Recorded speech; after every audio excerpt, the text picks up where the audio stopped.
अस्सलाम वालेकुम, welcome to the counsellor show.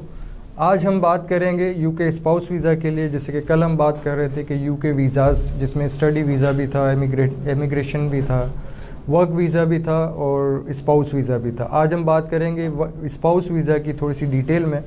हम जानेंगे हुमैल सर से कि वीज़ा यूके स्पाउस वीज़ा के लिए हमें किन किन डॉक्यूमेंट की रिक्वायरमेंट होती है। जी सर, हमें बेसिक क्या डॉक्यूमेंट रिक्वायर्ड होते हैं स्पाउस वीज़ा के लिए? जी आसिफ साहब, जैसे कि कल हमने डिस्कस किया था कि यूके में डिफरेंट टाइप के वीज़ाज़ होते हैं और सबसे पहले किसी भी एप्लीकेंट को जो कि यूके के वीज़ा प्रोसेस में इन्वॉल्व है, उसको सबसे पहले ये फाइंड करना होता है कि वो कौन सी कैटेगरी में फॉल कर रहा है।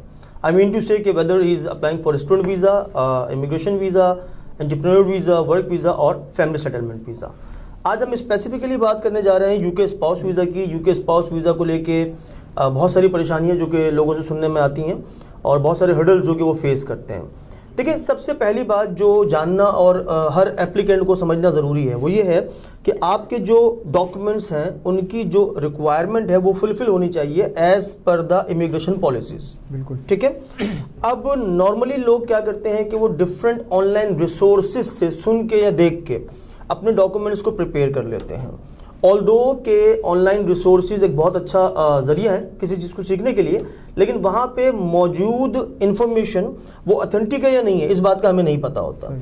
यूके स्पाउस वीज़ा एक टाइम कंज्यूमिंग जॉब है। अब टाइम कंज्यूमिंग से मेरी मुराद ये है कि जब स्पाउस अपने पार्टनर को स्पॉन्सर करता है तो उसको स्पॉन्सर करने के लिए उसको जो डॉक्यूमेंट्स जो भी डॉक्यूमेंट्स रिक्वायर्ड होते हैं वो 6 मंथ्स पुराने होने चाहिए, 6 महीने पुराने वो होने चाहिए। ठीक है। इस मीन दैट कि अगर वो अपनी सैलरी स्लिप अटैच कर रहा है तो वो 6 महीने की सैलरी स्लिप अटैच करेगा। इस मीन्स दैट कि अगर वो बैंक स्टेटमेंट प्रोवाइड कर रहा है तो वो प्रीवियस 6 मंथ्स की बैंक स्टेटमेंट प्रोवाइड करेगा। अब 6 महीने की इस तैयारी के बाद अगर डॉक्यूमेंट्स गलत फॉर्मेट में तैयार हो गए तो डेफिनेटली फिर जो रिजल्ट है वो इन टर्म्स ऑफ रिफ्यूजल है। अच्छा, अब रिफ्यूजल के भी 2 नुकसान आते हैं। आपने जब अप्लाई किया और आपका जो आंसर है चाहे वो ग्रांटेड है या वो रिजेक्टेड है, उसमें 2 महीने, 2.5 महीने, 3 महीने का टाइम फ्रेम है जो कि आप अपना स्पेंड करते हैं और वो ज़ाया हो जाता है। जी। अगर रिजेक्टेड हो गए तो उसका मतलब ये हुआ कि once you prepare a wrong format file for UK spouse visa तो आपका पूरा 1 साल जो है वो स्टेक पे लगा हुआ होता है। बिल्कुल। उसके लिए ज़रूरी ये है कि आप जो एक्सपर्ट हैं उनका ओपिनियन ले लें, उनसे एडवाइस ले लें, उनसे पता कर लें कि जो डॉक्यूमेंट्स आपने प्रिपेयर करने हैं उसमें कौन से डॉक्यूमेंट्स इंपॉर्टेंट हैं, उनका फॉर्मेट क्या होना चाहिए, वो किस शक्ल में बनने चाहिए और उनको किस सीक्वेंस से, किस तरतीब से आपने उनको रेडी करना है। प्रेजेंटेशन भी मैटर करती है कि सीक्वेंस पूरी एक जो रिक्वायरमेंट है उसके हिसाब से पेपर सारे सब। जी देखिए, अब उसमें डेफिनेटली प्रेजेंटेशन से मुराद मैं यहाँ पे ये लूंगा कि जो सीक्वेंस ऑफ द डॉक्यूमेंट्स वो बहुत इंपॉर्टेंट है। ठीक है। कौन सा डॉक्यूमेंट किस नंबर पे फर्स्ट क्या आना चाहिए, सेकंड क्या आना चाहिए, ये भी चीज़ मैटर करती है इसमें। देखिए, ऑल्दो के यूके स्पाउस वीज़ा के अंदर जो हम फाइल प्रिपेयर करते हैं उसके अंदर कोई इंडेक्स का पेज तो नहीं होता, लेकिन अगर हमें या मुझे या आपको एक फाइल रिसीव हो और उसमें डिस्पर्स फॉर्मेट में डॉक्यूमेंट्स लगे हुए हों तो डेफिनेटली जो कोई भी वीज़ा ऑफिसर है उसके लिए वो एक डिफिकल्ट जॉब हो जाती है। First to sort the documents and then make a decision. तो इट इज़ बेटर कि हम वीज़ा ऑफिसर को टफ टाइम ना दें और जो डॉक्यूमेंट्स हम रेडी कर रहे हैं वो सीक्वेंस में हो और वो क्लियर हो, एज पर द फॉर्मेट हो। अगर वो स्कैन फॉर्म में है तो कितने डीपीआई पे उनको स्कैन होना है, 200 डीपीआई पे स्कैन होना है या 300 डीपीआई पे स्कैन होना है, ताकि जो फाइल फॉर्मेट है वो easily as per the border agency, जो इमिग्रेशन बॉर्डर एजेंसी है उसके फॉर्मेट के अकॉर्डिंग हो। और अगर वो उस फाइल को ओपन करना चाह रहे हैं, उसको देखना चाह रहे हैं, तो उसको ओपन करने में उनको कोई प्रॉब्लम ना हो। अच्छा सर, इसके जो डॉक्यूमेंट्स हैं वो फिज़िकली सबमिट कराने होते हैं या ऑनलाइन आप किसी पोर्टल के ऊपर अपलोड करते हैं? जो एप्लीकेशन है, जो डॉक्यूमेंट्स हैं उसके साथ सपोर्टिंग डॉक्यूमेंट जो हमने भेजने होते हैं वो फिज़िकली हमने बाय पोस्ट भेजने होते हैं एम्बेसी को, या हमें जो है वो ऑनलाइन सबमिट करना होता है तमाम डॉक्यूमेंट्स को? बेहतर। अच्छा, अब देखिए, इसमें होता ये है कि पहले तो ये होता था कि अगर मैं आपसे बात करूं बैक इन 2017 और 18 तो एक फिजिकल पूरी फाइल हम प्रिपेयर करते थे जिसमें तमाम डॉक्यूमेंट्स अकॉर्डिंगली हम सेट करते थे और फिर आपकी फाइल फिजिकल फॉर्मेट में सबमिट हो जाती थी। आफ्टर द 2018 और due to some corona pandemic अब हुआ ये कि ये तमाम का तमाम काम डिजिटल फॉर्मेट में हो गया। टोटली आप अपना एप्लीकेशन फॉर्म जो है वो फिल करेंगे इलेक्ट्रॉनिक फॉर्म आप अपनी तमाम की तमाम फाइल स्कैन करेंगे और स्कैन करके अपने बनाए गए अकाउंट पे, जो कि आपने अपना अकाउंट बनाया होता है यूके स्पाउस की फाइल को सबमिट करने के लिए, उस पर आप उसको अपलोड करेंगे। ठीक है। अच्छा, इन पूरे प्रोसीजर को कोई इंडिविजुअली बाय सेल्फ करना चाहे या इसके लिए किसी लॉयर को हायर करना ज़रूरी है? अगर कोई चाहता है बंदा कि वो खुद से सारी प्रिपरेशन करके और फाइल को सबमिट कर दे, तो वो ज़्यादा बेहतर है या वो किसी लॉयर को हायर करे या उससे कोई एडवाइस ले? ठीक है, देखिए आसिफ साहब, यहाँ पे ना मैं एक बात कहना चाहूँगा, ठीक है। If you have a seizure, it doesn't mean that you do not need a barber.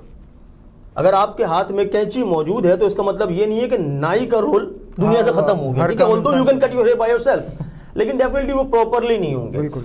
अब यहाँ पे आपको गलती की गुंजाइश रहेगी, अगर गलती की गुंजाइश रह सकती है, ठीक है। देखिए that's why the experts are here.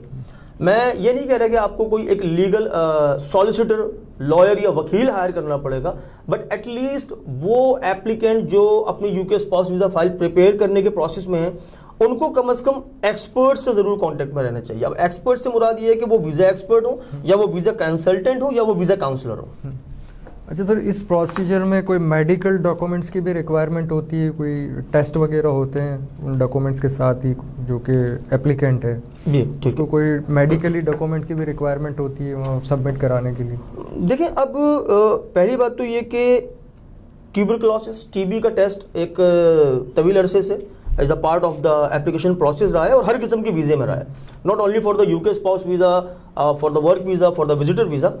अब इस वक्त जो है, जो एक टेस्ट नॉर्मली किसी भी एप्लीकेंट का एडिशनल, तो अब तो कोविड का टेस्ट तो हो ही गया। कोविड का टेस्ट तो एडिशनल हो गया, वो तो if you are flying to any country in the world तो आपको अपना कोविड टेस्टिंग को करा के आपको फ्लाई करना है, ठीक है ना। ये एक एडिशनल टेस्ट है, लेकिन जो मैंडेटरी टेस्ट है, जो या जो टेस्ट हम कह सकते हैं कि पार्ट ऑफ द एप्लीकेशन है, वो है टीबी टेस्ट, ठीक है। उसकी वजह यह है कि जो फॉरेन कंट्रीज हैं वो टीबी को अभी तक एक हार्मफुल डिजीज के तौर पे कंसीडर करती हैं, और अगर अल्लाह ना करे किसी भी बंदे का IOM नेगेटिव आ जाता है, उसको कोई टीबी का शुबा है, तो फिर वो उसको पहले अपना ट्रीटमेंट कराना पड़ेगा, दोबारा अपना टीबी टेस्ट कराना पड़ेगा। जब वो टेस्ट क्लियर होगा तो फिर आप उसकी रिपोर्ट सबमिट कराते हैं अपनी वीजा एप्लीकेशन फाइल में। देखिए, अब यहाँ पे आसिफ साहब फिर वही बात ना कि टीबी टेस्ट कितना पुराना होना चाहिए, क्या वो 6 मंथ से ओल्ड एक्सेप्टेबल होगा? अगर आपसे फोटोग्राफ्स मांगी गई हैं तो क्या वो 6 मंथ से ओल्ड एक्सेप्टेबल होंगी? उसका बैकग्राउंड ब्लू चल जाएगा या ग्रीन होना चाहिए? ये वो छोटे छोटे से रीजंस हैं जिनकी वजह से वीजा रिफ्यूज हो जाता है। मैं आपको इसकी मिसाल देता हूँ कि जो आपके नाम की स्पेलिंग है उसमें अगर एक लेटर डिफरेंट हो जाए, मोस्टली जो है वो I या E, हम लोग लाइक हसीब HASIB और HASEEB हसीब, लेकिन जिस वक्त आप अपनी फाइल पुटअप करने जा रहे होते हैं तो उस वक्त ये माइनर सी जो मिस्टेक है, इट मे क्रिएट रिजेक्शन और रिफ्यूजल ऑफ योर केस। तो अगेन फिर मैं आता हूं कि सजेशन या advice from the expert, be in contact with the counsellor और consultant, it is very good अगर आप अपनी वीजा फाइल करने जा रहे हैं, ताकि आपकी फाइल को सबमिशन से पहले प्रॉपरली एनालाइज किया जा सके, रिव्यू किया जा सके और चांसेस ऑफ एरर जो है वो उसको मिनिमाइज किया जा सके। अच्छा सर, इसकी जो फीस है, जो वीज़ा फीस है, और इसके अलावा कोई एडिशनल फीस भी होती है? जी हाँ, जब वीज़ा एप्लीकेंट अपनी फाइल सबमिट करा रहा होता है तो एक तो इमिग्रेशन की फीस है जो कि उसको पे करनी होती है यूके बॉर्डर एजेंसी को। उसके अलावा उसका एक मेडिकल फीस है, मेडिकल इंश्योरेंस है, ठीक है, वो भी उसको पे करना होता है at the time of visa application.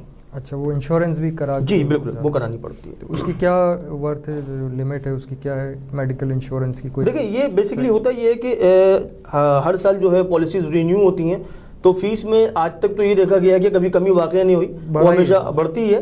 और फिर वो due to the variation of the currency, PKR में मैं कह दूं कि अगर 3 लाख रुपए और वो कल को 3.5 लाख रुपए हो जाए तो मे बी कि कुछ लोग उस पर ऑब्जेक्शन करें, तो ये वेरी कर रही होती है। जो आपका करंट डेट ऑफ सबमिशन होगा उस वक्त जो फीस आ रही होगी हम वही फीस पे कराते हैं। ठीक है सर, बहुत बहुत शुक्रिया आपका। उम्मीद है कि यूके स्पाउस वीज़ा के हवाले से जो सवालात आपके जहन में होंगे वो काफ़ी हद तक क्लियर हुए होंगे। मज़ीद अगर कोई ऐसी इन्फॉर्मेशन है जो आप चाहते हैं कि उसका जवाब आपको मिले तो आप वीडियो के कमेंट बॉक्स में कमेंट कर सकते हैं, दिए हुए नंबर पे आप व्हाट्सएप मैसेज कर सकते हैं। इंशाल्लाह हम कोशिश करेंगे कि नेक्स्ट प्रोग्राम के अंदर जो भी आपकी क्यूरीज़ हों उसके जवाब आप तक पहुंच सके। बहुत बहुत शुक्रिया। द काउंसलर शो में फिर मुलाकात होगी। अस्सलाम वालेकुम।